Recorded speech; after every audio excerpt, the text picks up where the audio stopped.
Hello. Hello, everyone, and welcome to our channel again. Hello. It's Nigel, the crazy theologist, wife Sue. So- First, thank you for joining us Yes, and thanks also indeed. subscribing to the channel. Yes, we've had a few more, haven't we? We've had Thank a few you more. very much indeed for everyone who's subscribed. It's, the support is most welcome and most gratified. Thank you. I'm just giggling at being called a ufologist still after 52 years, but there you go. Well, he is crazy, so I'm certified insane, I should think, after 52 well, years. yeah, that's true. There we go.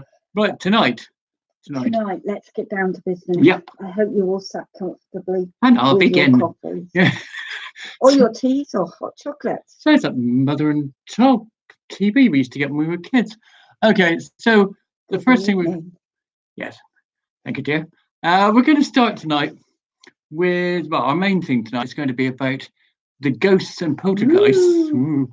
spooky, not, that used to permeate and invade and live in our old house Yeah, when we lived in Devon, and a place called Exmouth down on the East Devon coast. No, there was nothing spectacularly special about the house itself. It was a mid 1950s council estate built by the local authorities, semi-detached 3-bedroom house. Yeah. Nothing like tens of thousands everywhere else. Until we moved in. Until actually we started to knock the thing around after we bought it. Yes, I decided I wanted to be the victim. Yeah. And like most cases of haunting that suddenly occur or get worse, ours started from the moment we decided to start knocking the place about a bit. Yeah. And anyway, that's going to be the main story for tonight. First of all, a very quick update on the re-equip of our photographic gear. Good news is today we went ahead and ordered the new video camera with infrared, so our ghost hunting and general poltergeist and paranormal investigation video camera is on its way.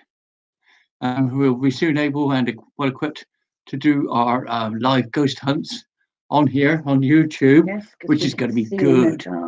Yeah, and not only indoor ones, we're hoping to do a couple of outdoor ones eventually, yes, which should be excellent. As you know, as I've explained before, Sue has got the medium abilities, and yours truly is just a scaredy cat. And I'm going to be there yelling and screaming and going, oh my God, and probably getting told off by Sue for using totally profane language if anything bad happens. But again, we're going to go totally live. It's not going to be edited. It's not going to be abbreviated in any way. We're not going to chop out the boring bits. no. You are going to experience it exactly as we do. So if anything happens, great. If nothing happens, because as we all know, ghosts aren't puppets. They don't perform to order. No, they come if they wish. You will experience as live a ghost hunt as possible, as if you were there. And if we get bored, we all get bored together. So anyway, that's the live update. Okay, the story of Bury Close. Well, right, we used to live in this house. As I say, we eventually decided to buy our council house. Yeah. Basically as an investment for our kids. And after about a fortnight of living there, we decided we're going to knock a wall out of the back. And I kept saying, I was speaking to a doctor. He was looking for his nurse people. This is a ghost. This ghost. And one day I was up in the bedroom with the grandson. He was 6 months old. Mm-hmm. I was sat on my bed. We had a very old, heavy dressing table in the bedroom. It was big. It was about 7 or 8 Nigel feet long. was downstairs with the other girls. Yeah. And not being funny. When you say old, I mean, to give people an idea, it was a low 1960s type, lowish, but very long and heavy dressing table with a big mirror, very beautiful mirror right along the full length. So if you can imagine sort of mid 60s flower power type dressing tables, a G plan type of mirror, and then we had 2 big wardrobes each other as well. It was a big bedroom. So literally, he came in, which I saw him, asked him what he wanted. He was angry because he said that we knew, especially me, where this nurse was. He literally tipped the dressing table over. Husband heard it. I was downstairs. Now, this you're going to find humorous or not. I was actually watching an episode of Most Haunted live, and downstairs, the front room's directly underneath, and all of a sudden I heard an mighty commotion downstairs, and one God Almighty bang from upstairs, and I naturally thought the baby had fallen over, or Sue had hurt herself, and I ran up to see what was going on, to find a dressing table thrown literally about 2 feet forwards, and over on its front, the boy crying his eyes out. You were looking quite shocked too, because I don't think you'd ever experienced violent poltergeists before, had you? And it was an awful cold sensation. Now I get sensations. I'm sensitive in the fact that I can feel when something's not right. And the hair was going up on my arms. I felt really cold. And she said, "Can you see him? Can you see him?" I said, "I can't see anything, but I can see the dressing table." Well, no harm to the baby. He couldn't have pulled out. She said, "No, this ghost has done it." Yeah, literally. Now I couldn't pull it back up on my own. By then I was still a fairly fit bloke, and it actually took myself, my wife, and a 16-year-old girl, and my next door neighbour Mike to actually to lift this open thing back up again. There's no way Sue could have done it on her own, and there's certainly no way our 6-month-old could have done it. And this ghost, you tell him what happened. He sort of still stood there laughing at us, basically. And it was highly amusing. And he disappeared, basically. And things kept happening in the house. We things were flying around. We had plates flying off the side. Unusual poltergeist We had activity. Our youngest daughter scared, wouldn't sleep in the bedroom. Well, she had a boy and a girl, a young boy and girl, and a dog coming to play with her. I mean, there again, that's a typical poltergeist ghost activity. Is children, ghost children, or spirit children, call them if you wish. I've got to show due respect, I suppose. Spirit children coming to play with live children because they don't really realise that they've passed over. And they're lonely. And they come. And apparently she used to play with her toys with them. And they became quite friendly in the end. And they brought their little dog with them. And this was going on, and we were having coins suddenly appear in the middle of from old coins that we didn't collect, old pennies and halfpennies, and they were hot when you picked them up.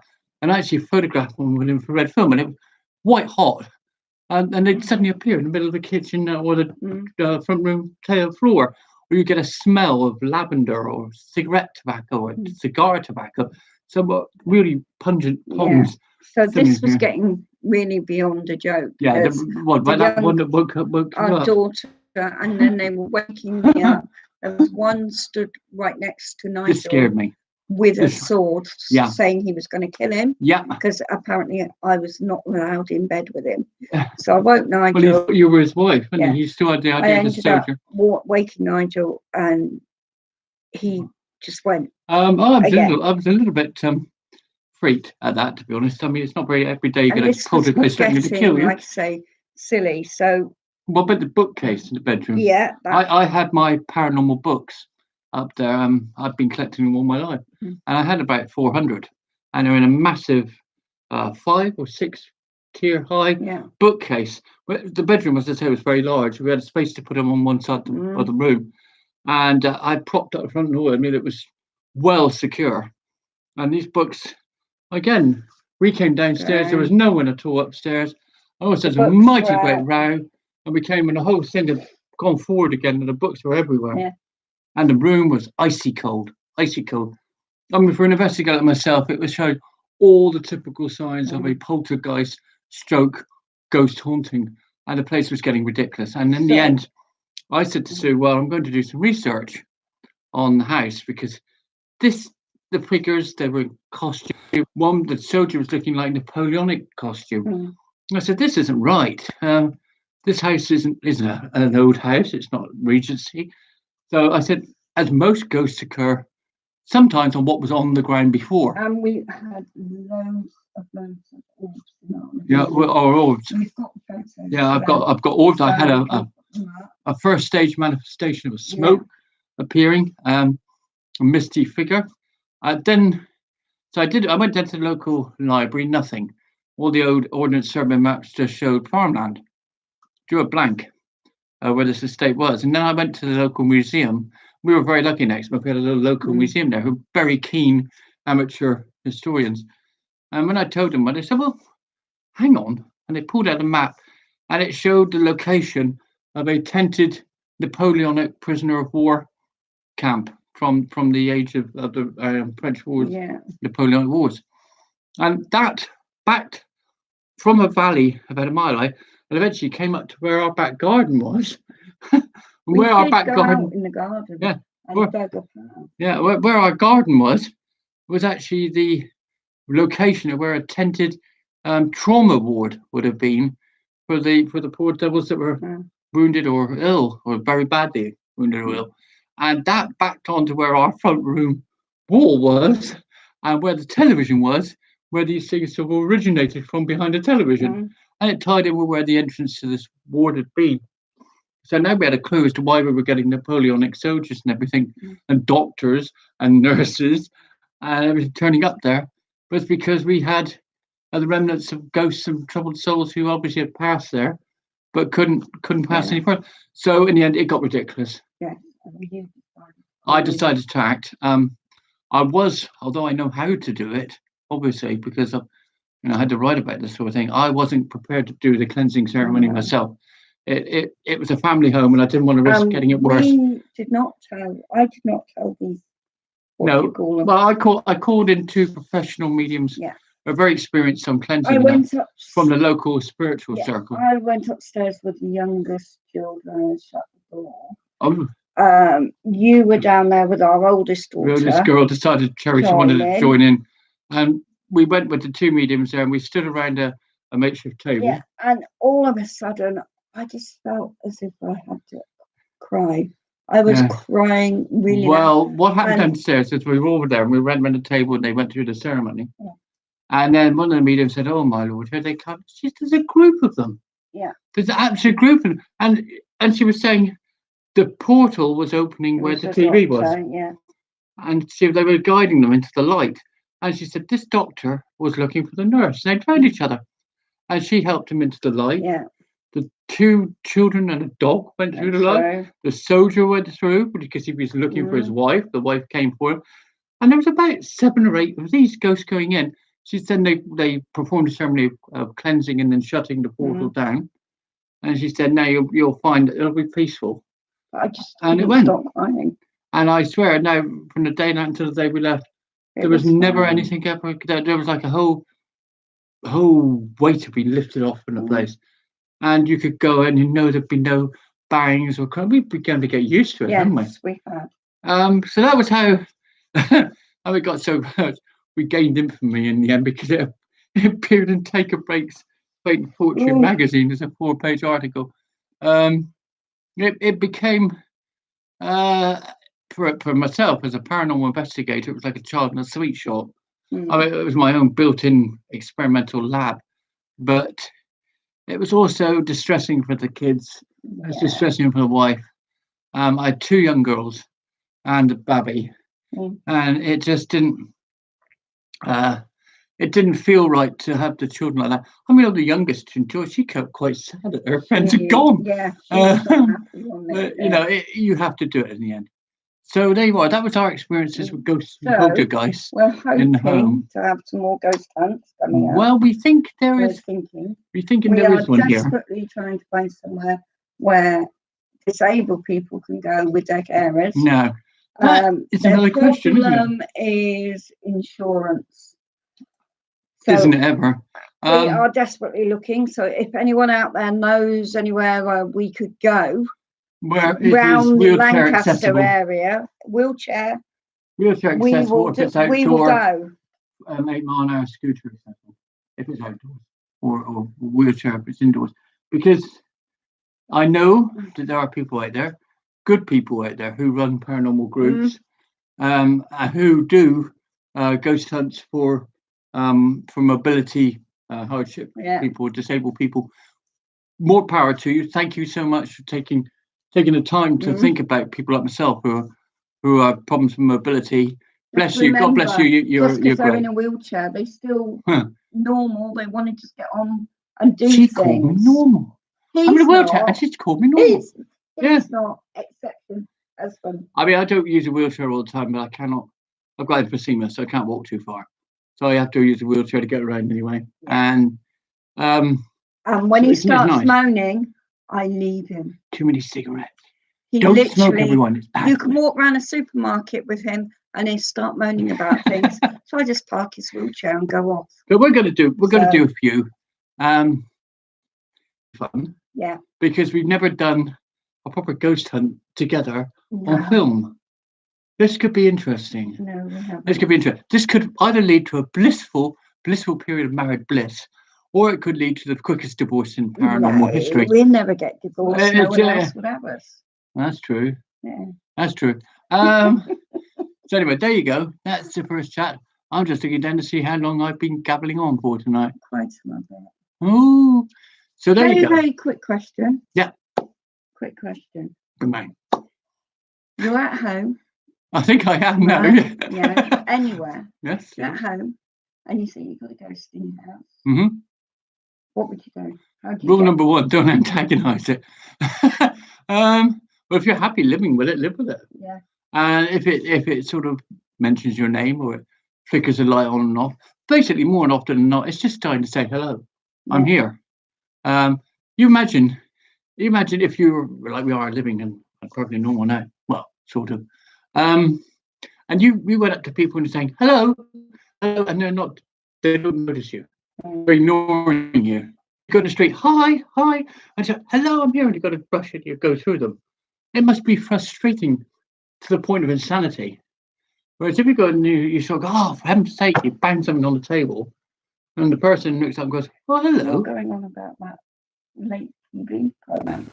What was it called? Curtain Optic. Hopkirk and Randall deceased. Randall and Hopkirk deceased. One of my favourite. All ghosts just walk up and go through people. Don't start me on that one. I don't think so. See, it depends on what you think is ghosts. I wrote an article years ago and the title was "Who are the ghosts, them or us?" And I look at it. They ghosts. Probably think we are the ghosts. Yeah, exactly. Ghosts are interdimensional. Ooh, right. Right now, ghosts. Well, they are living in their time frame. We are living in our time frame.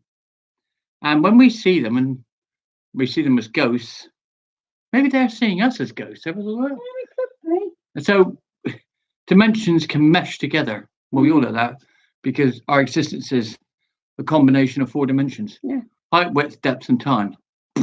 So there you go. So we're getting technical. So there. So first of all, say hello, say hi. I mean, obviously, it goes without saying if it's demonic or it's a poltergeist that's causing you harm. Don't say that to them. No, don't try and be friendly with them. If it is causing you great distress, get hold of a professional medium. And I mean a professional medium.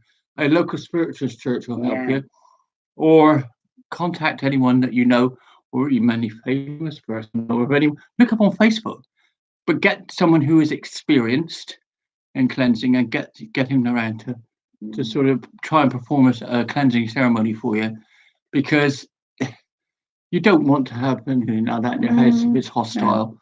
9/10 of the time they're not. 9/10 of the time they're there because they either can't pass over, or they're there because they enjoyed living there.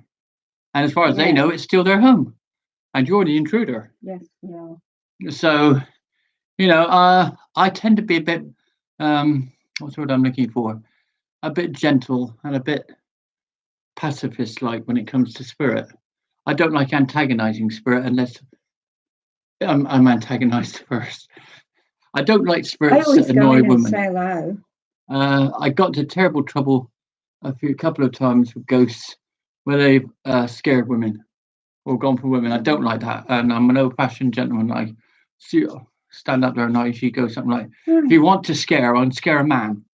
Come and scare me and leave the women alone," because I don't like women being tormented, tortured, or frightened by a ghost. There's no need. I think respect is 2/3 it. Yeah. Respect them for what they are. They were human beings just like us. We're just coming home to see if you're okay. There could be relations. They come back to see if you're all right. They could be the former occupants of a house who've just left their house and they don't know who the intruders are in their home. They could be just reenacting part of their life that was terribly sad. Yeah. Or they could be tormented by the fact that they can't find the person that they just one thing though. Yes. If you are going to look for a medium, make sure they are true mediums, because there is so many people out there. We went to a show locally, and there was a poor No names, no pack drill. There was a poor young girl there who had lost a baby. Mm-hmm. And apparently, from what we gather, the medium knew this before she came on. Well, I don't know how, but she did. Well, she did. Someone probably told her. And she really upset this young girl. Yeah. She named the time, the baby, the lot. And the poor girl went running out to the show. So there is people out there who say they're mediums, but they're only in it for the money, which I think is totally wrong. Yeah, but let's put it so they are a minority. Yeah, they are a minority. There's some really good mediums. There are some exceptionally good mediums, and I know but 2 or 3 good mediums who don't charge a penny. Yeah. Now, there's also some really bad ones. There's occasional. People to be warned. You don't judge a whole barrel of apples. No, but people could be warned. Yeah. Make sure, check them out. Oh yeah, check them out. Would you say the ones who do their massive TV programs? I'm not going to say. No. I don't aim to pack drills. That's up to people to. There's loads of them that do TV. People know when we're mentioning it. So that's something we're going to look into. We're going to be doing that. Mediums. I would love to organise a medium show. Just make sure it's not well done. Sorry. Or lightly done. You know. Yeah. I was going to say that, didn't you? Yeah. Yeah. It's all right. I got a terrible sense of humour. Yes, and I can't resist the odd quirky pun now and again. Which that's something we're going to look into. But I'd love to do puns on words. No. I'd love to get quite a few local mediums and do a show. That's something else we could think about. I love the idea of what's called areas of high strangeness. That's my particular interest. That is high strangeness. He married me. Oh, goodness. I said high strangeness. No, I'm not going to continue that conversation. I wouldn't. I'm going to sleep in the same house tonight, hopefully. Yeah. So what there are several branches of the paranormal that both of us have ventured into over the years. I'll be going into some cryptozoological stuff because I was fortunate enough to work in that field for a little while, and we'll be thinking about haunting ships. We are going to go ships that pass in the night. I like that. I definitely want to do a ghost or something on Halloween. Halloween. I am hoping to go. Or Hallows Eve. And do it, and of course I'll speak to him. Oh, thanks. See him screaming. I, of course, will be the one in the back of the car, shivering underneath a blanket. I do not like Halloween. I profess I am totally petrified of Halloween. I don't know why. Ever since I was a kid, when I was a youngster, I lived in the middle of the countryside, and it was miles between the houses, and we all belonged to the choir, all the local lads and lasses, and we used to go around on Halloween night with lit pumpkins, singing ghostly songs on the door for pennies. Don't ask. Yeah, we were. And it used to go down through all these woods, and it was all haunted, and these woods had tales of old nights and everything. Oh, I tell you what, I was petrified as a kid. I used to make out, of course, being a lad, I'm okay, still with us girls. I wasn't. I was petrified. I hated it. So don't ask. Halloween for me. Oh, why I turned out to be a paranormal investigator or journalist, God only knows. There are so many different traditions for Halloween. We have a daughter out in China. Yeah. They celebrated Halloween the other day. They leave food outside their doors for the people they love and die. Well, of course, in Mexico, they actually go to relatives' graves and stay all night and have a meal with them and paint up the grave and decorate the grave. There's so many different traditions. There is nothing wrong with respecting your ancestors. There is nothing wrong with loving your ancestors even. I love my ancestors. We've been to see my ancestors' grave. And then you saw a ghost there as well. No, that was a local vicar. Lovely. And there was 2 ladies doing the flowers. And I said, I think your vicar's come in. And I said, the lady up the end. And apparently she had died. Yeah, but that was a little church in a place called Thornton, which is near Oakhampton on the North Devon Moors. My late father's family were farmers on Dartmoor and lay preachers and wardens of the moor up there. So anyway, look, folks, I think we're going to call this a night. We're going to do something called West Country Ghosts and Legends. Yes. and folk legends of the moors, because that's my field. And I've got to tell you about the Whist and the Yes Hounds of Dartmoor and the Black Hounds of Hell. Do that. Oh, that'll be good. Yeah, maybe that'd be near Halloween night. Yeah. Well, anyhow, we've been babbling on about Halloween. That's the end of that one. Right, we're going to say night because it's getting. So it's like 9:30. So to quote one of my favourite comic heroes, it's a good night from me. Good night. And a good night from me also. I am now. It's 9:30. Somebody will want his hot chocolate. Bed. With a toddy. And a bedtime story. Oh, really? Do you have to tell them all my secrets? No, it's fine. Okay. Right. So we will speak to you soon. Take care, everyone. In a couple of days, we'll be doing something else. We will indeed. Yeah. I don't know yet. We may get the camera. I have been waiting for those UFOs to reappear. You know that thwarted attempt at a live skywatch. We haven't had a clear night since. No. I popped out and had a look at it just now. We're clouded over yet again, which is really frustrating me because I want to get the live skywatch going and we'll see if we can capture it live on film. Yes. If we've got the new movie camera, great, because we'll be able to video it live. We're going to video and we want the skywatch to do live. A skywatch out of our back garden. We are going to be buying a, what is it? A what? Long thing. Telescope. Well, not only that, we're buying a telescope, but I'm also going to be investing in a Nikon P900 still camera, which has got one of the longest telephoto lens in the world. It actually has a 2,000mm lens. We're going to do a live skywatch out in the back. Yeah. So join us for that. And I'm going to be hopefully showing you how to avoid the pitfalls of misidentification of satellites and helicopter and aircraft navigation lights and natural astronomical phenomena. I think that is the end for now. Okay. So we will say good night. Good night, man. Good night, all. And thanks again for joining us. See you soon. Yeah. God bless you all. Bye.